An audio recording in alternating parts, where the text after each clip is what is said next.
우리 같이 한번 말씀을 보도록 하겠습니다. 시편 1편 1절부터 3절까지 같이 한번 어떤 내용이 있는지 같이 한번 읽습니다. 시작. 복 있는 사람은 악인들의 꾀를 따르지 아니하며 죄인들의 길에 서지 아니하며 오만한 자들의 자리에 앉지 아니하고 오직 여호와의 율법을 즐거워하여 그 율법을 주야로 묵상하는도다. 그는 시냇가에 심은 나무가 시절을 타라 열매를 맺으며 그 잎사귀가 마르지 아니함 같으니 그가 하는 모든 일이 다 형통하리로다.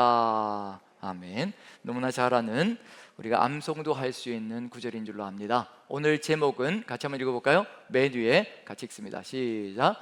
꽃자리니라. 예. 여러분들이 앉은 자리가 꽃자리이신가요? 아니신가요? 어떠신가요? 예, 꽃자리이신가요? 예, 아멘 소리가 별로 안 나오는군요. 예, 좀 이게 바늘방석인 것도 같고 좀 어려운 시간을 보내는 것도 같고, 어떤 분들에게는 또 정말 화창하고 맑은 봄날이기도 하지만 어떤 분들에게는 또 칠흑 같은 어둠이 또 가득 들어차 있는 삶이 될 수도 있는 줄 압니다. 그런 삶의 정황 속에서 꽃자리니라라는 제목으로 같이 한번 말씀을 나누면서요, 시편이 삶을 살아가면서 점점 더 깊어진다는 생각이 듭니다. 시편의 내용은 항상 그 자리에 있는데 삶을 살아가며 경험하고 겪는 그런 삶의 체험들로 말미암아 시편을 보는 눈이 하나님의 마음으로 달라지는 것이 아닌가라는 생각이 듭니다. 전에는 모든 일이 다 형통하리로다, 그가 하는 모든 일이 다 형통하리로다, 이 내용이요, 그냥 좋고 기쁘고 행복하고 이런 것들이 펼쳐져서 형통한 것이구나 라고 생각되어졌는데, 이 형통이라는 것이 정말 좋을 때만 형통이고 안 좋을 때는 형통이 아니라고 한다면 우리 그리스도인의 삶은 어떤 것일까? 꼭 좋아야만 된다는 그런 의미가 되는 거죠. 그러다 보니까 주야라는 단어가 다르게 보여지기 시작합니다. 낮이나 밤이나, 전에는 주야라는 단어가 주야로 여호와의 율법을 묵상해야 된다라고 얘기할 때 이 주야라는 단어가 그저 낮이나 밤이나 시간의 개념으로 바뀐 생각이 되어지지 않았거든요. 그런데 점점 삶의 경험을 겪으면서 이게 시간의 흐름만을 얘기하는 것이 아니라 정말 맑고 화창한 우리의 삶의 경험들이 있다면 칠흑 같은 어둠도 있구나라는 걸 깨닫게 되면서 주야라는 것이 다시 다가오기 시작합니다. 정말 화려하고 기쁘고 행복한 시간이 있는가 하면 칠흑 같은 어둠 속에서 질국의 시간을 보내는 그 시간 속에서도 오직 여호와의 율법을 주야로 묵상하며 나아갈 때 어떤 삶의 정황과 환경 속에서도, 그것이 칠흑 같은 어둠이든 화창한 봄날이든 어떤 환경 속에서도 하나님과 함께 형통의 길을 걸어갈 수 있는 것, 그게 바로 우리에게 하나님께서 약속하시는 것이 아닌가라는 생각이 듭니다. 그러다 보니까 우리의 삶의 정황들 하나하나가 소중하지 않은 것이 없지 않을까라는 생각을 해봅니다. 지금 이 시간에 정말 우리가 화창한 낮의 시간을, 정말 밝은 낮의 시간을 걸어간다면 아마 시편 23편으로 이런 걸 얘기할 수 있을 것 같아요. 푸른 풀밭과 쉴만한 물가가 우리 눈앞에 펼쳐져 있는, 그게 바로 낮과 같은 시간이 아닐까라는 생각이 듭니다. 그런데 시편 23편은 그것만 있는 것이 아니거든요. 또 그 안에 칠흑 같은 어둠도 있습니다. 사망의 음침한 골짜기가 있고요, 또 원수들의 목전이라는 것이 있습니다. 주야가 다 어우러져 있거든요. 그 주야로 어우러진 그 상황 속에서 최고의 시편이 만들어지고 최고의 신앙 고백이 만들어지더라고요. 우리 삶도 역시 마찬가지가 아닐까 생각이 듭니다. 그런 생각을 하면서 제 삶을 돌아보면서 가다 보니까 꽃자리니라, 이게 들어가 있는 시가 있더라고요. 구상이라는 분이 지은 시인데 꽃자리라는 시입니다. 그걸 읽으면서 그래, 이거지, 우리의 삶이, 그리스도인의 삶이 이런 거지. 제가 지금 앉아있는 이 자리가 여러분들 보기에는 가시방석으로 보이시나요? 아니면 꽃자리로 보이시나요? 어떠신가요? 담임 목회자라는 이 자리가 가시방석으로 보이십니까? 꽃자리로 보이십니까? 예, 이게 보는 분마다 달라질 수가 있는데 지금 웃고 있으니까 이제 꽃자리로 보이시기도 하겠죠. 예, 웃는 게 아닙니다. 살아가는 게요. 우리 모두가 다 동일한 삶의 정황들을 거쳐가잖아요. 쉽지 않습니다. 그래서 이 시를 읽으면서 위로가 되기도 하고, 그래, 이게 바로 하나님께서 우리에게 걸어가길 소망하는 그런 길이구나 라는 걸 깨달으면서 같이 한번 시를 한번 읽는 시간이 되었으면 좋겠습니다. 자, 꽃자리, 구상이라는 시인입니다. 같이 한번 천천히 한번 읽어보죠. 음미하면서 같이 시작. 밤 같고 고맙고 기쁘다, 앉은 자리가 꽃자리니라. 내가 가시방석처럼 여기는 너의 앉은 그 자리가 바로 꽃자리니라. 반갑고 고맙고 기쁘다, 앉은 자리가 꽃자리니라. 앉은 자리가 꽃자리니라. 내가 시방 가시방석처럼 여기는 너의 앉은 그 자리가 바로 꽃자리니라. 나는 벌써 하면 안 됩니다. 더 있습니다. 시작. 나는 내가 지은 감옥 속에 갇혀 있다. 너는 내가 만든 쇠사슬에 매여 있다. 그는 그가 엮은 동아줄에 묶여 있다. 우리는 저마다 스스로의 굴레에서 벗어났을 때 그제사 세상이 바로 보이고 삶의 보람과 기쁨도 맛본다. 앉은 자리가 꽃자리니라. 내가 시방 가시방석처럼 여기는 너의 앉은 그 자리가 바로 꽃자리니라. 이 시를 읽는데 그렇게 가슴에 와닿기 시작하는 거예요. 하나님의 마음이 느껴지고 또 제가 걸어가야 될 길이 무엇인가 라는 것을 깨닫게 되고, 지금 처해 있는 모든 상황이 하나님 보시기에 꽃자리가 아닌가, 그것을 찾아가는 것이 삶의 길이 아닌가라는 생각이 듭니다. 아마 지금 이 자리에 삶이 평탄한 것만은 아니라는 것을 깨닫고 질곡의 시간들을 거쳐가는 분들도 계실 것이고요, 그 질곡의 시간을 거친 다음에 또다시 화창한 봄날을 맞이하고 계신 분들도 있을 겁니다. 그렇지만 기대하십시오. 그 화창한 봄날이 곧 칠흑 같은 어둠으로 질곡의 시간이 또 옵니다. 우리 인생은 반복이거든요. 그 상황 속에서 우리가 이렇게 하나님과 함께 걸어간다면 이 시간들 속에서 어떤 삶의 정황이든지 어떤 환경이든지 어떤 여건이든지 어떤 시간이든지 바로 그곳이 꽃자리라고 고백할 수 있는 삶이 되지 않을까라는 기대를 가져봅니다. 그래서 시편 40편으로 같이 한번 마음을 나눠보려고 합니다. 시편 40편 속에 우리가 걸어가야 될 삶의 길이 무엇인지, 그리고 또 우리의 삶의 길이 주야로 무엇을 해야 될 것인지, 그것까지도 면밀하게 가르쳐주는 깊은 내용이 있어서 같이 한번 나누면서 같이 한번 나가봤으면 좋겠습니다. 시편 40편 1절 2절은 너무도 잘 아는 내용이죠. 너무도 신속하게 보여주어서 감사하기도 한데 조금 천천히 보여주셔도 될 것 같습니다. 자, 시편 40편 1절 2절 우리가 너무도 잘 알고 암송도 할 수 있는 내용입니다. 같이 한번 읽어보죠. 같이 시작. 내가 여호와를 기다리고 기다렸더니 귀를 기울이사 나의 부르짖음을 들으셨도다. 나를 기가 막힐 웅덩이와 수렁에서 끌어올리시고 내 발을 반석 위에 두사 내 걸음을 견고하게 하셨도다. 정말 이게 인생길이 되기를 소망하는 거지요. 기다리고 기다렸더니 드디어 하나님께서 부르짖음을 들으시고 귀를 기울이시고 들으시고 나를 기가 막힐 웅덩이에서 건져주시고 그 수렁 속에서 헤어나올 수 없는 수렁, 내가 헤어나오려고 애를 쓰면 쓸수록 더 깊이 빠져들어가는 그 인생의 수렁 속에서 도저히 헤어나올 수 없는 그 공간 속에서 하나님께서 끌어올려 주셔서 나를 견고한 반석 위에 세워주셨다. 우리의 입술에서 이 신앙 고백이 나간다면요, 아마 지금 우리가 살아가는 삶의 길들 속에서 기쁨과 감격 가운데 처할 수 있지 않을까라는 기대를 가져봅니다. 그런데 한번 천천히 생각해 봐야 될 것이 있을 것 같습니다. 기다리고 기다렸더니 라고 되어 있습니다. 기다리고 기다렸더니 정말 인내심을 가지고 기다린 거잖아요. 근데 우리가 오해하고 착각할 때가 있습니다. 내가 내 의지를 가지고 내 인내심을 가지고 기다리고 기다렸다라고 착각할 수가 있거든요. 절대 그렇지 않습니다. 우리의 인내심은요, 우리의 의지는요, 조금 기다리다가 지치는 것이 우리의 인내심을 봅니다. 카톡을 보내놓고 몇 분을 기다릴 수 있을까요? 몇 시간을 기다릴 수 있을까요? 또 며칠을 기다릴 수 있을까요? 며칠까지도 가지 않을 겁니다. 한번 몇 분 기다리고 나면 이제 마음속에서 울분이 솟구쳐 올라오기 시작할 겁니다. 내 카톡을 씹어? 라는 이야기가 저절로 이제 솟구쳐 나올 거라는 얘기거든요. 우리의 기다림은 그 정도밖에 안 되거든요. 그런데 기다리고 기다렸다, 이건 정말 긴 시간을 얘기하는 겁니다. 이렇게 기다리고 기다릴 수 있는 이유가 어디에 있을까? 내가 여호와를 기다린다는 겁니다. 여호와가 누구인지 알고 있는 사람만이 기다리고 기다릴 수가 있습니다. 여호와께 이미 은혜가 체험되어진 사람, 여호와가 누구인지, 어떤 전능한 하나님인지, 내 음성에 귀를 기울이는 분인지 아닌지 그것을 분명히 알고 있는 사람만이 기다리고 기다릴 수가 있습니다. 여호와가 누구인지 모르면 절대 우리는 기다릴 수가 없습니다. 조금 기다리다가 인내심이 한계에 달해서 금방 돌아서는 것이 우리의 마음이 될 거거든요.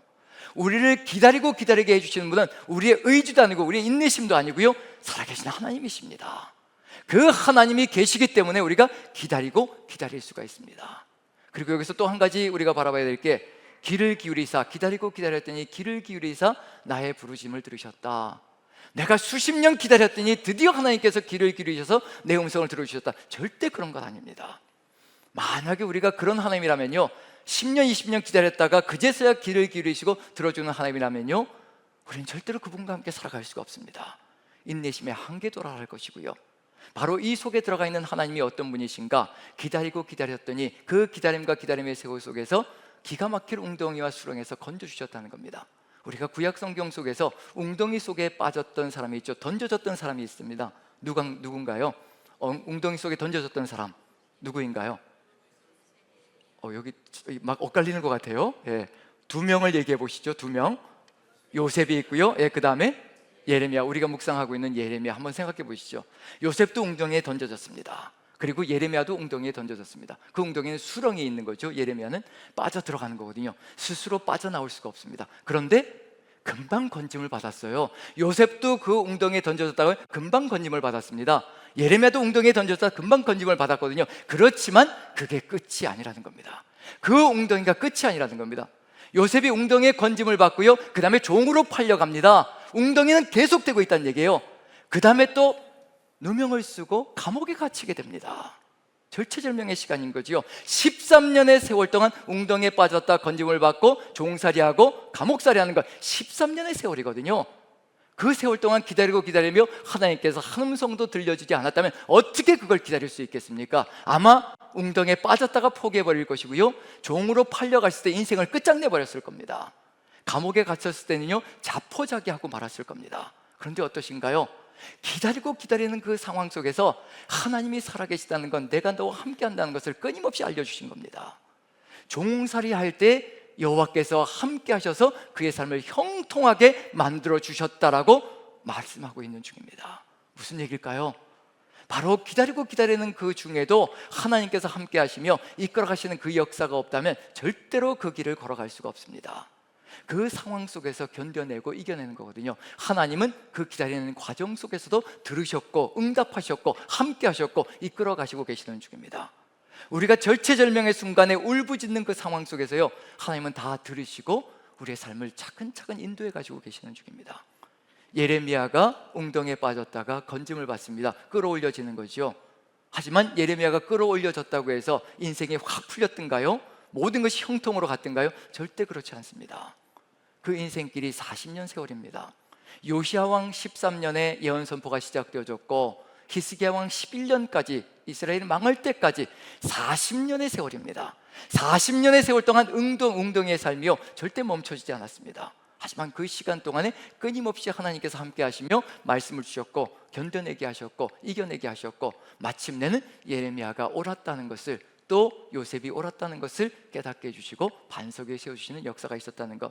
기다리고 기다렸더니 이렇게 모든 것이 아름답게 펼쳐지는 것, 그 과정이 결코 짧은 세월이 아니고요, 그 짧은 세월이 아닌 과정 속에서도 하나님께서는 끊임없이 함께 하시며 역사하신다는 것을 깨닫게 해주셨고 보여주셨다는 겁니다. 그게 없다면 우리는 견뎌내고 이겨낼 수 없을 것이거든요. 그래서 시편 40편을 보면 희한한 끝을, 결론을 맞이하게 됩니다. 보통 시편하게 되면 어떠냐면요, 이렇게 탄식으로 시작했다가 기다리고 기다렸더니 탄식으로 시작했다가 하나님의 응답으로 말미암아 구원 역사가 펼쳐지고요, 그 응답에 감사하여 찬양으로 마무리 짓는 것, 즉 탄식으로 시작했다가 찬양으로 마무리 짓는 것이 바로 시편의 전형적인 그런 틀입니다. 형태거든요. 근데 시편 40편은 그렇지 않습니다. 이 상황 속에서 분명히 우리의 삶은 이렇게 웅덩이에서 건짐을 받는 것으로 끝나는 것이 아니라는 것, 찬양으로 연결되어졌지만 찬양으로 끝나는 것이 아니라는 것, 시편 40편의 결론이 어떻게 되느냐면요, 이걸로 다시 돌아갑니다. 같이 한번 읽어볼까요? 40편 1절부터 10절까지가 시작이고요, 그 다음에 11절부터 17절까지가 결론이거든요. 근데 11절부터 14절까지 보시죠. 이게 또 시작되고 있습니다. 같이 한번 읽어봅니다. 시작. 여호와여, 주의 긍휼을 내게서 거두지 마시고 주의 인자와 진리로 나를 항상 보호하소서. 이미 보호하셨는데, 건져내셨는데 또 왜 이렇게 간구하고 있을까요? 12절부터 같이 한번 읽어봅니다. 시작. 수많은 재앙이 나를 둘러싸고 나의 죄악이 나를 덮침으로 우러러 볼 수도 없으며 죄가 나의 머리털보다 많음으로 내가 낙심하였음이니이다. 여호와여, 은총을 베푸사 나를 구원하소서. 여호와여, 속히 나를 도우소서. 내 생명을 찾아 멸하려 하는 자는 다 수치와 낭패를 당하게 하시며 나의 해를 기뻐하는 자는 다 물러가 욕을 당하게 하소서. 도우소서, 구원하소서. 또다시 절박한 탄식이 시작되고 있습니다. 무슨 얘기일까요? 낮이 화창하게 환하게 열렸는데 또다시 칠흑 같은 어둠이 또 몰려온 겁니다. 왜 시편이 이럴까? 이렇게 되면 안 되는 것 아닌가? 이렇게 구원해 주셨으면 더 이상 칠흑 같은 어둠이 오지 말아야 되는 것 아닌가? 그런데 또다시 칠흑 같은 어둠이 도착했습니다. 저는 이게 인생이라고 생각합니다. 이게 우리가 살아가는 삶이라고 생각합니다. 주야가 계속 반복될 겁니다. 밤이 왔다가 낮이 왔다고 해서 그 낮이 끝으로 갈 것이라는 건 절대 아니라고 확신합니다. 우리는 또다시 우리 인생 길 속에서 또다시 밤이 밀려올 겁니다. 바로 이와 같은 시편이 우리의 삶이 될 것이라는 것을 얘기해 주고 있는 중입니다. 이런 상황 속에서 어떻게 우리가 삶을 헤쳐나가며 걸어갈 수 있을 것인가? 주님께서 우리에게 가르쳐 주는 것이 있습니다. 주야로 우리에게 해야 될 것이 무엇인지, 그리고 우리가 마음속에 새겨야 될 것이 무엇인지를 우리에게 알려주시는 겁니다. 그게 우리 마음속에 가득히 들어차 있으면 이 삶의 상황 속에서 우리는 이기며 걸어갈 수 있는 존재가 될 것이라는 거. 그래서 그것이 바로 어디에 들어가 있냐면 1절부터 10절까지 들어가 있습니다. 이것이 우리의 삶 속에서 어떤 상황 속에서든지 낮이든지 밤이든지 끊임없이 관계없이 이와 같은 삶의 길을 걸어간다면 우리의 삶은 하나님과 함께 형통의 길로, 어떤 환경에서든지 형통의 길로 갈 것이라, 그것을 알려주고 계시는 중입니다. 1, 2절을 다시 한 번 더 읽어보죠. 한번 보여주시면 좋겠습니다. 자, 같이 한번 읽어봅니다. 1, 2절 같이 시작. 내가 여호와를 기다리고 기다렸더니 귀를 기울이사 나의 부르짖음을 들으셨도다. 나를 기가 막힐 웅덩이와 수렁에서 끌어올리시고 내 발을 반석 위에 두사 내 걸음을 견고하게 하셨도다. 이렇게 해주시는 이유가 뭘까? 이렇게 되어질 때 그 다음에 우리의 삶 속에서 벌어지는 일이 무엇일까? 그걸 우리가 살펴보는 겁니다. 그게 우리가 이뤄가야 될 일이고요. 지금 우리의 삶 속에서 이와 같은 길로 연결되어 간다면 우리의 삶은 아름답게 어떤 질곡이 다시 올지라도 그것을 이겨내는 역사가 펼쳐질 것이라는 것. 그래서 한번 살펴봅니다. 3절 4절 같이 읽어보죠. 이와 같은 길로 나아갑니다. 같이 읽습니다. 3절 4절 같이 시작. 새 노래 곧 우리 하나님께 올릴 찬송을 내 입에 두셨으니 많은 사람이 보고 두려워하여 여호와를 의지하리로다. 여호와를 의지하고 교만한 자와 거짓에 치우치는 자를 돌아보지 아니하는 자는 복이 있도다. 그래서 분명하게 드러나는 게 뭐냐면요, 우리의 놀라운 구원 역사가 펼쳐질 때 우리의 입술에서 저절로 쏟아져 나가는 게 무엇인가? 이게 멈춰지지 않을 때 우리는 세상 속에서 이기며 나가는 존재가 될 것이라는 거. 하나님께서 새 노래를 입술에다 주셨다고 얘기합니다. 어떤 노래냐면 지나간 노래가 아닙니다. 지나간 시절의 연가가 아니고 이미 예전에 불렀던 그 노래가 아니고 하나님께서 우리 입술에 새 노래를 집어넣어 주신다고 하십니다. 새 노래가 무엇일까요? 그동안 불렀던 노래가 아니라는 겁니다. 이 새 노래를 마음속에 우리 입술에 두신다는 얘기는 뭐냐면 우리 입술에서 나가는 노래가 예전과는 전혀 다른 노래. 하나님, 저에게 이 노래를 부르게 하시니 참으로 감사합니다. 예전에는 이런 하나님인 줄 몰랐는데 이렇게까지 깊이 있게 관여하시며 이렇게까지 세세하게 나의 삶을 이끌어 가시는 분인 줄 몰랐는데 여기까지 하나님께서 신경 써주시고 여기까지 하나님께서 책임져 주신다는 것, 이것까지도 하나님께서 보호해 주시고 이끌어 주신다는 것, 제가 그걸 이제 믿게 되었습니다. 또 다른 찬양이 쏟아나가기 시작합니다. 우리가 한 번의 밤을 지내며 한 번의 질곡을 지내며 하나님의 뜻을 깨달아가고 살아계신 하나님을 만날 때 우리 입술에서 나가는 찬양이 달라지기 시작합니다. 또 새로운 하나님의 그 역사, 이와 같은 하나님의 역사가 있다는 것을 깨닫게 되고요. 그리고 결국 어떤 길로 가게 만드는가? 많은 사람이 보고 두려워하여 여호와를 의지하리로다. 내가 하나님을 찬양하며 의지하는 존재가 되고요. 그리고 우리 주변의 수많은 사람들도 동일하게 하나님을 두려워하며 의지하는 존재로 변화되게 만들어 간다는 것. 여기서 두려워한다는 것은 경외한다라는 단어와 같은 단어입니다. 결국은 우리의 입술에서 나가는 하나님을 향한 찬양이 무엇을 이루어가는가? 새 찬양이, 새 노래가 다른 사람들까지도 하나님을 바라보는 눈을 열게 만들고 우리가 가정에서 우리가 만난 하나님을 체험하고 그리고 찬양으로 나아갈 때 우리의 자녀들의 입술에서 나가는 고백이 달라질 것이고요. 우리의 자녀들이 하나님을 만나는 길로 나아가는 역사가 펼쳐진다는 것, 그것을 얘기하고 있는 중입니다. 우리의 삶의 정황 속에서 우리가 경험하는 새로운 하나님의 그 역사가 이와 같이 우리 주변을 바꿔나간다는 것을 분명히 선포하고 있는 중입니다. 여호와를 의지하고 교만한 자와 거짓에 치우치는 자를 돌아보지 않는 자는 복이 있도다 라고 되어 있습니다. 우리도 여호와를 의지하는 삶으로 나아갈 것이라는 얘기거든요. 그런데 이 여호와를 의지할 때 분명히 기억해야 될 것이 있습니다. 하나님을 바라보는 눈, 하나님께서 우리의 삶을 구원해 주셨고 이끌어 가셨다면요, 우리의 삶의 여정 속에서 돌아보지 말아야 될 것이 있습니다. 교만한 자와 거짓에 치우치는 자입니다. 이 세상 속에서 살아가노라면 우리는 교만한 자를 만날 때가 있습니다.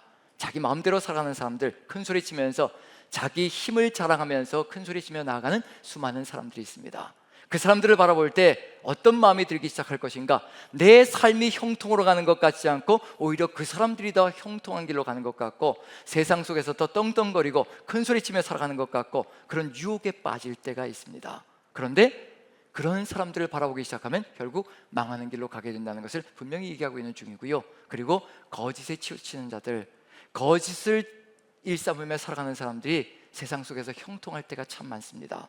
그리고 요즘 어제 뉴스를 보면서, 인터넷 뉴스를 보면서 어떤 내용이 등장했냐면요, 반포와 목동과 동탄 지역입니다. 반포, 목동, 동탄 지역에 로또 아파트 분양이 시작된다는 광고를 보았습니다. 왜 로또 아파트일까? 한번 생각해 보십시오. 이 지역은 반포와 목동과 그 다음에 동탄입니다. 그 지역에 로또 아파트 분양이 이루어지고 있다고 얘기를 합니다. 왜 로또 아파트라고 얘기할까? 로또라는 얘기 속에는 일확천금이 들어가 있는 거잖아요. 그 이유는 뭐냐면 이 시세 차익이 최소한 10억에서 20억이라는 겁니다. 적게는 10억이고 많게는 20억이 호가하는 시세 차익이 있다는 겁니다. 지금 동탄과 그 지역에, 반포와 목동 그 지역에 아파트가 새롭게 건립이 되어졌는데, 그 지역의 현 시세는 약 30억 정도의, 30억이 넘는 돈으로 시세가 형성되어져 있다는 겁니다. 그런데 지금 분양하는 아파트는 10억대로 분양이 이루어진다는 겁니다. 그럼 이 분양 아파트를 잡으면 분양받으면 그 자리에서 몇 배가 나면 벌써 3배, 4배가 되는 거죠. 10억짜리가 30억이 된다는 얘기거든요. 뻥튀기로 불어나는 겁니다. 그런데 이것에 얼마나 많은 사람이 달려들까, 그런 생각이 들더라고요. 수많은 투기꾼들이 몰려들 겁니다. 정말 그 주택이 필요한 사람들이 아니라 투기꾼들이 수단과 방법을 가리지 않고 그 주택을 분양받으려고 애쓸 거란 얘기거든요. 다른 사람의 이름을 도용해서라도, 그 이름을 사용해서라도, 그리고 거짓으로 꾸며서라도, 소를 꾸며서라도 분양을 받기 위해서 애를 쓰는 상황이 펼쳐질 겁니다. 그런 상황이 펼쳐지죠. 우리는 비판할 겁니다. 그런 사람들, 그렇게 거짓말로 꾸며서 그렇게 아파트를 분양받은 사람들을 우리가 비판하고 또 비방할 겁니다. 그리고 거기에 대해서 잘못되었다라고 이야기할 겁니다. 그런데 정작 한번 생각해 보십시오. 그 사람들이 20억이라는 돈을 현찰로 거머쥘 때 우리의 마음속에는 어떤 마음이 들 것인가? 정말 그래도 계속해서 비방하는 마음이 들어갈 것인가? 비판하는 마음이 들어갈 것인가? 20억이라는 현찰이 보이는 그 순간에요, 우리의 마음이 확 돌아서기 시작할 겁니다. 나도 저렇게 할 걸. 저 돈을 거머쥐기 위해서는 내가 평생을 벌어도 안 되는 돈인데, 저 돈을 거머쥐되 한순간에 거머쥐는 것을 볼 때는요, 우리도 거기에 거짓에 치우치는 자들을 부러워할 수가 있다는 얘기입니다. 절대로 그러지 말아야 된다는 겁니다. 여호와를 의지하는 것, 오직 하나님만이 우리의 구원이시라는 것, 오직 하나님만이 우리의 구원자시라는 것을 마음에 새기며 하나님만 바라보는 것, 하나님만 의지하는 것, 이것을 절대로 끊지 말아야 합니다. 그래야만 무엇이 우리에게 돌아오는가? 돌아보지 아니하는 자는 복이 있도다라고 분명히 얘기하거든요. 무엇이 우리에게 넘쳐나기 시작할 것인가? 하나님이 우리에게 주시려고 하시는 복이 있다는 겁니다. 우리가 어떤 삶의 정황 속에서도 하나님만 의지하고 신뢰하며 나아갈 때 우리에게 쏟아부어 주시기를 간절히 소망하는 복이 있다는 것, 그 다음 부분을 보시면 그 복이 무엇인지를 분명히 보여주고 있습니다. 같이 한번 5절 한번 읽어보죠. 5절 6절입니다. 5절 같이 한번 읽어보죠. 같이 시작. 여호와 나의 하나님이여, 주께서 행하신 기적이 많고 우리를 향하신 주의 생각도 많아 누구도 주와 견줄 수가 없나이다. 내가 널리 알려 말하고자 하나 너무 많아 그 수를 셀 수도 없나이다. 어떤 삶의 정황 속에서든지 하나님은 이것을 우리에게 주기를 간절히 소망하신다는 것, 여호와 나의 하나님이여, 나의 하나님이라고 분명히 고백하고 있는 중입니다. 나와 인격적인 교제가 있는 그 하나님께서 나를 위하여 어떤 계획을 세우고 계신 중인가? 오늘 묵상했던 내용 속에, 예레미야서 묵상 내용 속에 그런 내용이 들어가 있죠. 잔류민들이 예레미야에게 찾아와서 우리를 위하여 하나님께 여쭤봐달라, 간구해달라. 그런데 뭐라고 얘기하느냐면요, 당신의 하나님 여호와께 여쭤봐 주십시오, 당신의 하나님 여호와께 여쭤봐 주십시오 라고 이야기를 합니다. 잔류민들이 하나님이 아니라는 얘기, 인격적인 교제가 없다는 겁니다. 하나님과 인격적인 교제가 없으니 하나님을 제대로 믿지 못하고 자신들 생각과 고집으로 나갈 수밖에 없거든요. 여기서 분명한 건 여호와 나의 하나님이여 라고 분명히 부르시고 있습니다. 나와 인격적인 깊은 교제가 있는 하나님, 그 하나님을 바라보고 있거든요. 그 하나님께서 행하신 기적이 많고 라고 되어 있습니다. 그 많아서 수도 셀 수 없다라고 이야기를 합니다. 나에게 일으켜 주신, 현재까지 일으켜 주신 하나님의 그 놀라운 역사가 수도 셀 수 없을 정도로 많다는 것을 고백하고 있는 중입니다. 만약에 이 고백이 우리 안에 가득히 넘쳐난다면요, 이런 고백도 가능한 겁니다. 우리를 향하신 주의 생각도 많아 누구도 주와 견줄 수가 없나이다. 미래에 대한 이야기입니다. 나에 대한 하나님의 이런 놀라운 기적과 이적들, 놀라운 하나님의 은혜가 차고 넘치니 나를 향한 것만이 아니라 우리 모두를 향한 생각도 동일할 것이라는 것을 믿고 확신하기 시작합니다. 나만을 위한 하나님이 아니라 우리 모두의 하나님이시라는 것. 그래서 우리를 향하신 주의 생각도 많아서 누구도 주와 견줄 수가 없습니다. 내 과거에 일으키신 그 놀라운 하나님의 그 역사가 차고 넘치고, 그 하나님의 역사가 차고 넘치니 믿음과 확신이 가득히 들어차기 시작합니다. 앞으로의 여정 속에서도 우리 하나님께서 나를 향하여 계획 세운 것, 우리를 향하여 계획 세운 것이 끝도 없이 많다는 것, 견줄 수 없을 만큼 많다는 것을 고백하며 나아가는 삶이 이루어지거든요. 그 삶의 여정이 우리의 가슴 속에 가득히 들어찬다면 어떤 고백이 이루어질까요? 제가 고백하는 내용에 있습니다. 하나님, 지금까지 저를 위하여 일으키신 그 놀라운 기적들, 놀라운 주의 은혜만 생각하면 앞으로의 여정 속에서는 단 한 번도 하나님께서 나타나지 않으셔도, 그리고 단 한 번도 은혜를 베풀어 주지 않으셔도 지금까지 일으켜주신 그 은혜만으로도 충분히 앞으로 살아갈 수 있습니다. 이 고백이 저절로 쏟아져 나갈 때가 있습니다. 그런데 이게 진실일까요? 또 어려움이 닥치면, 또 질곡의 시간이 들어오면요, 또다시 울부짖고 있는 저 자신을 발견합니다.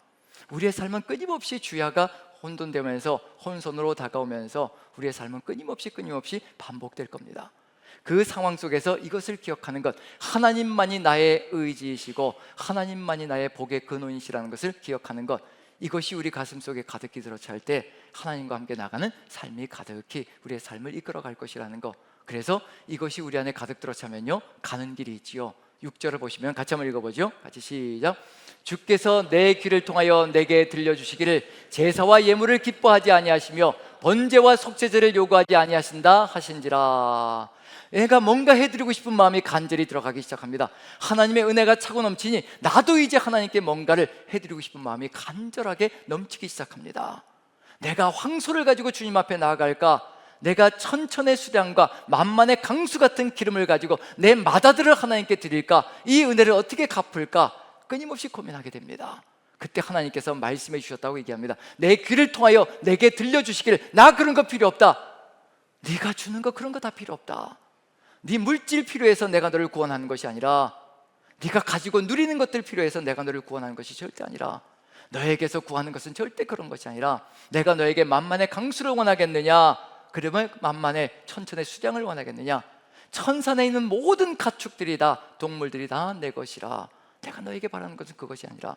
그래서 미가서 6장 8절에 나와 있는 것이 있죠. 사람아, 주께서 선한 것이, 너에게 선한 것이 무엇인지를 내게 알려주셨나니 정의를 행하며 인자를 사랑하며 겸손히 내 하나님과 함께 행하는 것이 아니냐. 그게 하나님께서 우리에게 바라시는 겁니다. 정의를 행하며 인자를 사랑하며 하나님의 그 인자하심을 사랑하며 겸손히 하나님과 함께 행하는 것, 그것이 우리 하나님께서 우리에게 바라시는 겁니다. 우리가 걸어가야 될 길이고요, 낮이나 밤이나 칠흑 같은 어둠이 올지라도 우리가 걸어가야 될 길은 그거라는 얘기입니다. 우리가 아무리 수많은 횟수 동안 하나님 앞에 이 예배를 올려드린다 할지라도 우리의 삶이 인자와 그 다음에 하나님을 향한 함께 동행하는 삶이 이루어지지 않는다면요, 아무 의미가 없다는 얘기가 되는 거죠. 그래서 이런 것들을 요구하지 않으신다. 그리고 뭘 요구하실까요? 그 다음 절에 7절 8절에 이것을 기대하신다는 겁니다. 우리가 걸어가야 될, 낮이나 밤이나 걸어가야 될 삶의 길입니다. 같이 한번 읽어보죠. 시작. 그때 내가 말하기를 내가 왔나이다. 나를 가리켜 기록한 것이 두루마리 책에 있나이다. 나의 하나님이여, 내가 주의 뜻 행하기를 즐기오니 주의 법이 나의 심중에 있나이다 하였나이다. 두루마리 책에 다 기록되어져 있더이다. 하나님, 두루마리 책에, 하나님의 말씀이 성경책에 다 기록되어져 있습니다. 하나님, 내가 살아가야 될 길, 걸어가야 될 길, 하나님께서 기뻐하시는 것, 나에게 원하시는 것, 내가 하기를 간절히 소망하시는 것, 나와 함께 걸어가기를 간절히 소망하는 것이 무엇인지 두루마리 책에, 성경책에 다 적혀 있더이다. 거기에 보니 주의 뜻 행하기를 간절히 소망하시며 오직 주의 법을 가슴에 새기고 마음에 새기고 그 하나님의 말씀을 따라 살기를 간절히 소망하는 것이 하나님의 마음속에 가득히 들어차 있다는 것을 제가 깨달았습니다. 내가 이 주의 뜻 행하기를 간절히 소망하나이다. 이것이 무엇일까요? 주야로 여호와의 율법을 주야로 묵상하라고 얘기하잖아요. 다른 건 원하지 않으시고 여호와의 율법을 주야로 묵상하라. 그러면 어디로 가든지 어떤 상황에서든지 어떤 환경에서든지 형통하는 삶이 이루어질 것이라. 철을 따라서 열매를 맺는 형통한 삶이 이루어질 것이라. 칠흑 같은 어둠이 와도 괜찮다는 겁니다. 환한 대낮이든지 칠흑 같은 어둠 속에서든지 그 주야로 여호와의 율법을 주야로 묵상할 때 우리가 걸어가야 될 길이 환하게 보이고요, 칠흑 같은 어둠 속에서 무엇을 바라보고 살아야 될까요? 주의 말씀은 내 발의 등이요 내 길의 빛이니이다. 내 발밑을 환하게 비춰주고 저 먼 거리 내가 가야 될 목적지까지도 주의 말씀이 나에게 비춰주니, 오직 그 말씀이 나를 주야로 이끌어간다면, 환한 대낮에도 칠흑 같은 어둠 속에서도 그 말씀이 나를 이끌어간다면 우리는 어떤 상황 속에서도 열매 맺는 형통한 삶을 살아갈 수 있을 것이라는 것을 우리에게 알려주고 있는 중입니다. 지금 우리가 걸어가야 될 길이 뭘까요? 또다시 시편 40편은요 또다시 칠흑 같은 어둠이 몰려옵니다. 정말 기가 막힌 웅덩이와 수렁에서 건짐을 받았음에도 불구하고 또다시 칠흑 같은 어둠은 또다시 몰려온다는 겁니다. 우리의 삶도 마찬가지입니다. 칠흑 같은 어둠이 또 올 겁니다. 지금 환한 대낮에 있더라도 또다시 그 어둠의 질곡의 시간이 우리에게 엄습해 들어올 겁니다. 그 상황 속에서 우리가 그 칠흑 같은 어둠 속에서 무너지지 않고 주와 함께 걸어갈 수 있는 길, 다른 것이 없습니다. 우리의 모든 삶의 길이 두루마리 책에 기록되어져 있고, 우리 두루마리 책에 기록되어진 것이 하나님께서는요 우리 심중에 다 새겨지기를 소망하시는 겁니다. 우리가 여호와의 율법을 주야로 묵상할 때 우리의 마음판에 하나님의 말씀이 차곡차곡 새겨지며 이제 그 말씀이 아니고는 살아갈 수 없는 존재가 되게 만들어 가신다는 것, 지금 우리가 걸어갈 길은 바로 그런 걸 길어가는 것, 바로 이와 같은 삶을 걸어가며 하나님과 함께 예배자의 길을 걸어갈 때, 하나님의 말씀을 따라 걸어가는 예배자의 삶이 이루어질 때 우리의 최종적인 완성이 이루어집니다. 뭐가 이루어질까요? 열매 맺는 형통한 삶이 이루어져야 될 겁니다. 하나님이 기뻐하시는 열매가 뭘까요? 하나님의 말씀이 새겨지는 예배자의 삶이 되면요 이제 9절 10절에서 이런 삶으로 연결될 수밖에 없습니다.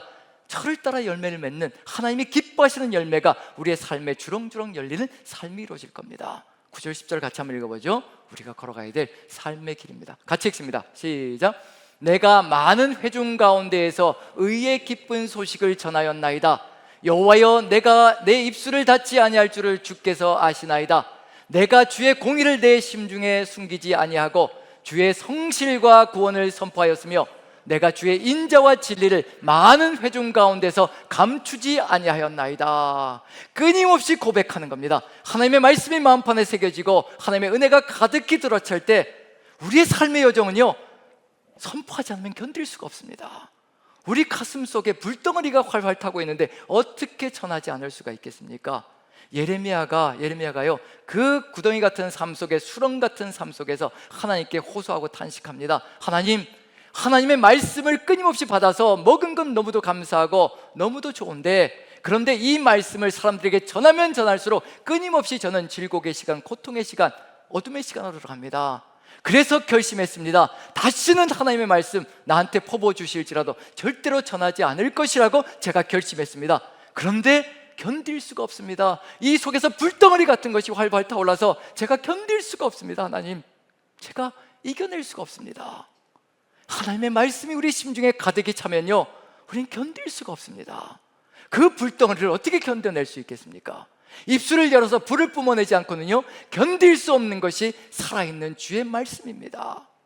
그 말씀이 우리 안에 새겨지고 또 새겨지도록 걸어가는 것, 칠흑 같은 어둠 속에서도 새기고, 아무리 환한 데나 내가 기쁘고 즐겁고 행복하여 하나님의 말씀조차 잊고 살아가는 그 삶의 정황이 다가올지라도 절대 혼돈하지 않고 어둠 속에서든 환한 대낮이든 가리지 않고 오직 하나님의 말씀을 주로 묵상하며 마음에 새기고 또 새길 때 우리는 어떤 환경이라도 이기는 존재가 되어서 세상을 이기며 이와 같은 존재로 회중 가운데에서 만나는 사람들마다 주의 영광을 찬양하며 주를 고백하며 주께서 하셨습니다를 고백하는 그런 역사가 이루어지며 바로 하나님이 가장 기뻐하는 그 열매들, 생명의 열매를 맺는 존재가 된다는 것을 우리에게 알려주고 있는 중입니다. 칠흑 같은 어둠도 괜찮습니다. 어둠 속에서도 이와 같이만 걸어가면 된다는 얘기거든요. 하나님께서는 이것을 이루어주길 소망하시는 겁니다.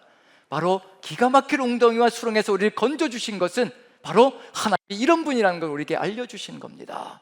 절대로 우리 입술에서 새 노래를 잃지 말라는 그런 확신을 우리에게 심어주시는 겁니다. 그래서 다시 또 질곡의 시간이 올지라도, 칠흑 같은 어둠이 또다시 시편 40편에서 몰려올지라도, 하나님의 도움이 나를 이끌어가는 그런 삶이 다가올지라도 마지막에 이와 같은 고백으로 끝을 맺는다면요, 우리는 하나님과 함께 이 시간들을 이겨내며 견뎌내며 정말 우리의 삶의 여정 속에 가시방석 같은 우리의 삶의 자리가 꽃자리라고 고백하며 주님과 나아갈 수 있는 존재가 될 것이라는 거. 그래서 시편 40편의 16절 17절 마지막 절입니다. 마지막 절, 질곡의 시간, 칠흑 같은 어둠의 시간, 다시 돌아온 그 시간 속에서 어떻게 걸어가길 소망하시는가 한번 같이 한번 보시죠. 16절 17절, 16절 같이 한번 읽어봅니다. 같이 시작. 주를 찾는 자는 다 주 안에서 즐거워하고 기뻐하게 하시며 주의 구원을 사랑하는 자는 항상 말하기를 여호와는 위대하시다 하게 하소서. 17절, 나는 가난하고 궁핍하오나 주께서는 나를 생각하시오니 주는 나의 도움이시요 나를 건지시는 이시라. 나의 하나님이여 지체하지 마소서. 기다림이 달라지기 시작합니다. 하나님의 그 놀라운 역사를 이미 맛보았기 때문에요, 기다림이 달라지기 시작합니다. 기다리고 기다렸더니 그 시간 속에서요, 확신으로 가득 들어차 있습니다. 오직 나는 항상 말하기를 여호와는 위대하시다 할 것입니다. 하나님, 여호와는 위대하십니다. 이 질곡의 시간 속에서도 나의 하나님만이 구원자가 되시고 끌어올릴 수 있는 유일한 존재라는 것을 내가 믿기에 주님만이 위대하십니다. 전에는 고통과 좌절 가운데 염려와 근심으로 가득 들어찼던 그런 시간들이었다면요, 다시 또 어둠이 다가올 때는요, 이제 능히 이겨낼 수 있는 힘을 주시는 겁니다. 이미 어둠 속에서도 새 찬양을 할 수 있는 존재가 됩니다. 하나님만이 위대하십니다. 오직 하나님만 즐거워하며 기뻐하는 삶을 멈추지 않을 것입니다. 그 고백이 쏟아져 나갑니다. 질곡의 시간 속에서도요, 어둠 속에서도요, 칠흑 같은 시간 속에서도 이 고백이 쏟아져 나가는 겁니다. 다시 어둠이 몰려올 때 기대하십시오. 다시 어둠이 몰려올 때는요, 우리 입술의 찬양이 달라질 겁니다. 우리 입술의 고백이 달라질 겁니다. 나는 가난하고 궁핍하오나 주께서는 나를 생각하시오니, 나를 분명히 생각하고 있다는 것을 믿고 확신하는 겁니다. 나를 잊지 않으셨다는 겁니다. 이 질곡의 시간 속에서 하나님은 나를 생각하시고 가슴에 묻어두시고 손바닥에 새기시고 나를 이끌어 가시는 존재라는 것을 고백하게 되는 겁니다. 주는 나의 도움이시오 나를 건지시는 이시라. 확신이 가득 들어차 있습니다. 주는 나의 도움이십니다. 나를 건지시는 분이십니다. 이미 전에도 건져주시지 않으셨습니까? 이미 전에도 나의 도움이 되시지 않으셨습니까? 그래서 이 믿음을 절대로 버릴 수가 없습니다. 나의 하나님이여 지체하지 마시옵소서. 지체할지라도 기다릴 것입니다. 오직 주님만 기다릴 것입니다. 주야로 묵상한다는 것은 바로 이런 것을 이야기하는 겁니다. 맑고 환한 대낮에만 기다리는 것이 아니라 칠흑 같은 어둠 속에서도 오직 주 예수 그리스도, 그 주님의 마음이, 그 은혜가 우리 안에 가득 들어차면요, 우리는 어떤 상황 속에서도 이것을 이기며 견디며 오직 전능하신 하나님을 찬양하며 나아가는 존재가 될 수 있을 것이라는 거. 바울과 실라가 칠흑 같은 어둠 속에서, 빌립보 감옥에서요, 매 맞고 살이 터지고 피가 터져나온 그 상황 속에서, 채찍에 맞은 그 상황 속에서 칠흑 같은 어둠의 밤, 그 어둠의 밤에 찬미하고 기도했다라고 얘기를 합니다. 무슨 찬미일까요? 새 찬양이었을 겁니다. 하나님, 나에게 이런 고난 가운데 주님의 십자가의 고난을 당연히 받을 것처럼 이렇게 나를 그렇게 여기시고 이 십자가의 고난을 견디게 하시고 이기게 하신 하나님 감사합니다. 나에게 주신 이 고난의 시간도, 이 질곡의 시간도 주님의 영광을 드러내는 시간인 줄 믿습니다. 그 믿음을 가지고 찬미하며 찬양하며 그리고 기도했다라고 얘기를 합니다. 시편이 바로 그 찬양과 기도입니다. 우리 입술에서 새 노래를 만들어 주신 우리 하나님, 지금 어떠한 삶의 정황 속에 처해 있든지 아무 염려하지 마십시오. 그 자리가 꽃자리입니다. 그 자리가 하나님께서 함께 하시는 자리이기 때문에 우리 입술에서 하나님을 향한 신앙 고백으로 아름답게 뿜어낼 수 있는 우리 입술에 새 노래를 두시기 위한 하나님의 놀라운 역사이기에 어떤 삶의 정황이든지 그 자리는요, 가시방석이 아니라 꽃자리입니다. 그 꽃자리를 기뻐하시며 오직 하나님과 함께 나아가는 저와 여러분들 되시기를 간절히 축원드립니다. 우리 같이 한번 찬양 드리면서 기도하는 시간을 가졌으면 좋겠습니다. 429장 세상 모든 풍파 너를 흔들어. 우리를 흔드는 세상 모든 풍파가 있습니다. 질곡의 시간이 있습니다. 하지만 하나님이 계십니다. 우리 같이 한번 찬양하며 주께 영광 돌립니다. 세상 모든 풍파 너를 흔들어 약한 마음 낙심하게 될 때에 주의 복을 세어 보아라. 주의 크신 복을 내가 알리라. 받은 복을 세어 보아라. 크신 복을 내가 알리라. 받은 복을 세어 보아라. 주의 크신 복을 내가 알리. 세상 근심 걱정 너를 누르고 십자가를 등에 지고 나갈 때 주가 내게 주신 복을 세어라. 두려움 없이 항상 찬송하리라. 아멘. 받은 복을 세어 보아라. 아멘. 크신 복을 내가 알리라. 받은 복을 세어 보아라. 주의 크신 복을 내가 세상 권세 너의 앞길 막을 때 너의 교만한 자들이 오만한 자들이 주만 믿고 낙심하지 말아라.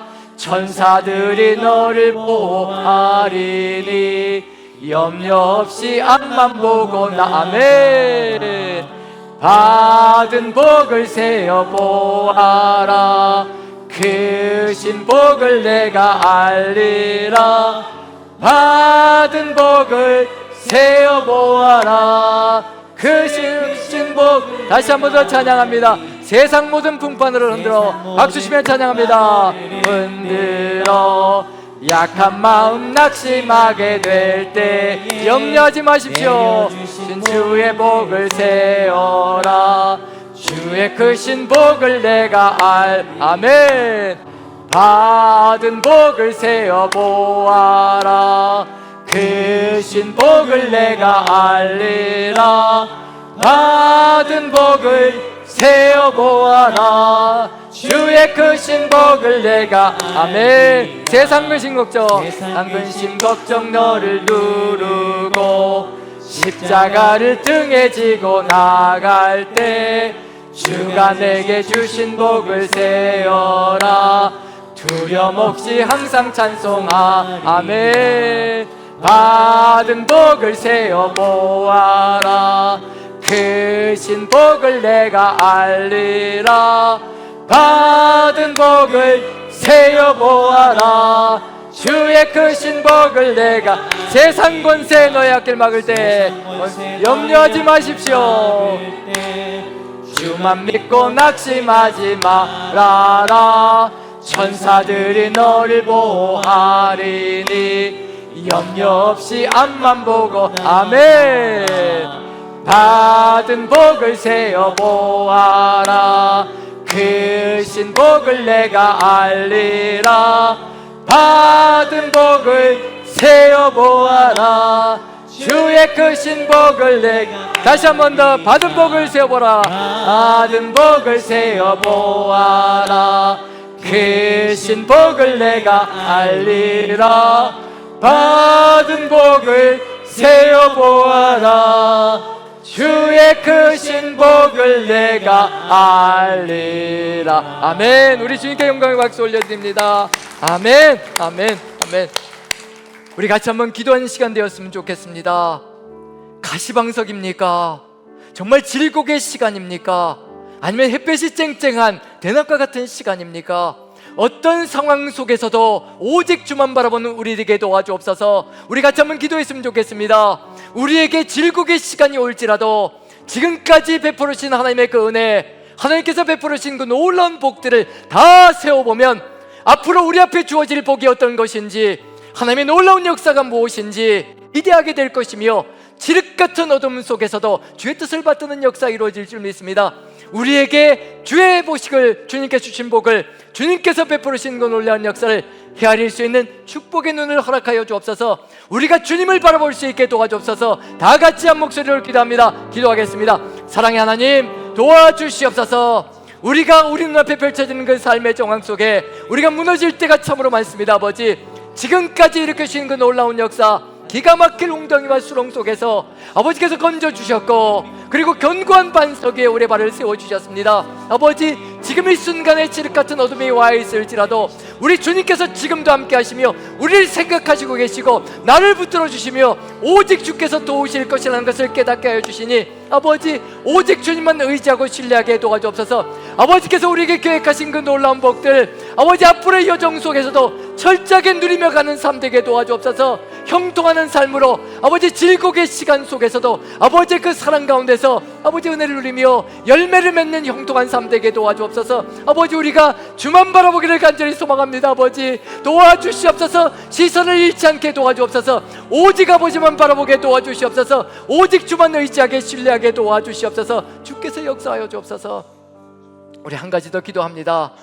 우리의 삶만 이렇게 주를 바라보는, 오직 질곡의 시간 속에서도 주야로 주님만 바라보는, 주의 말씀만 묵상하는 삶, 우리만 걸어가는 것이 아니라 우리의 연약한 자녀들까지도 붙들어 주시옵소서. 우리의 자녀들까지도 이와 같은 길로 걸어가게 도와주시옵소서. 우리 하나님, 우리 자녀들에게 도움이 되게 도와주옵소서. 도움이 되시옵소서. 역사하여 주옵소서. 구원의 길을 열어주시옵소서. 반석같이 우리의 자녀들을 아버지 견고한 반석 위에 세워주시옵소서. 우리 다같이 한 목소리로 기도합니다. 사랑의 하나님, 우리 주님께서 함께하여 주시어서 오직 주 예수 그리스도 전능하신 하나님 아버지, 우리가 간구합니다. 우리 연약한 자녀들, 유약한 자녀들을 우리 주님 손에 올려드립니다. 아버지, 우리를 이끌어 주신 것처럼, 우리가 이렇게 이 자리에서 예배자로 살아가는 것처럼 우리의 자녀들도 오직 주만 의지하며 어떤 삶의 정황 속에서든지 오직 주만 바라며 걸어가는 삶이 되게 도와주옵소서. 아버지, 자녀들의 입에서 탄식 소리가 쏟아져 나옵니다. 아버지, 그 탄식이 찬양이 되게 쏟아져 도와주시고, 그 탄식이 쏟아져 나올 때 오직 주께서 역사하여 주시어 견고한 반석 위에 세워주시고 오직 주의 뜻을 이루어가는 삶으로 어떠한 삶의 정황이든지 주와 함께 나가는 삶이 되게 도와주옵소서. 우리와 동일하게 주는 위대하시다라고 고백하는 그 삶이 되게 도와주옵소서. 사랑의 하나님, 우리가 간절히 기도합니다. 오직 아버지께 간구합니다. 우리의 삶이 주님 한 분만으로 가득히 들어차게 도와주시옵소서. 세상의 그 어떤 것도 우리의 공간을, 우리의 심령을 차지하지 못하게 도와주시옵소서. 오직 주님 한 분만으로 가득히 채워 우리 입술에 주를 찬양하는 그 찬양을 두시옵소서. 채워주시옵소서. 우리가 주를 찬양하기를 간절히 소망합니다. 우리 입술에 칠흑같은 어둠 속에서도 새 찬양을 부르며 주의 뜻을 받들어 나가기를 간절히 소망합니다. 아버지, 도와주시옵소서. 붙들어 주시옵소서. 우리 힘으로는 할 수 없사오니 오직 살아계신 주님께서, 위대하신 주님께서 역사하시고 인도하여 주시옵소서. 아버지, 우리의 자녀들을 주님께 의탁드립니다. 우리의 자녀들, 우리가 의지가 되지 못합니다. 우리에게 의지하려고 하는 자녀들 오직 하나님만 바라보게 도와주옵소서. 인생을 의지하는 그 순간에 탄식이 쏟아져 나오고 아버지, 죽음의 길로 갈 수밖에 없습니다. 우리가 의지처가 아니기에 우리 주님께서 우리 자녀들을 도와주시옵소서. 구원의 길로 인도하여 주시옵소서. 우리 자녀들의 입술에서 오직 주님께서 하셨습니다. 오직 주님만이 위대하십니다. 나를 구원하신 구원자이십니다. 주님만 의지합니다라는 그 신뢰의 확신의 소리가 가득히 들어차 우리와 함께 새 찬양을 올려드릴 수 있는 그 삶의 길로 나아갈 수 있게 도와주시옵소서. 주께서 우리의 삶도 우리의 자녀들의 삶도 인도하여 주시고, 오늘 이 시간 이제 수련회로 출발한 우리 중등부, 우리 귀한 친구들 주님께서 함께하여 주셔서 시간 순간 만나 주시어 오직 주님 한 분만으로 가득히 채워져 돌아오는 시간 되게 도와주시옵소서. 선생님들을 지켜주시고 목사님 함께하여 주셔서 오직 은혜의 말씀, 전능하신 하나님의 그 말씀이 우리 아이들 가슴 속에 가득 새겨지는 귀한 시간 될 수 있도록 주의 성령께서 역사하여 주시옵소서. 이 모든 말씀 우리 구주 예수 그리스도 귀하신 이름 받들어 기도합나이다. 아멘. 아멘. 자, 우리 다 같이 일어나셔서 같이 한번 선포하는 시간을 갖습니다. 주님 오실 때까지 주야로 정말 주의 말씀만 묵상하며 주의 뜻을 받들겠습니다. 다 같이 선포합니다. 시작. 아멘. 주 예수여 오시옵소서. 마라나타. 아멘.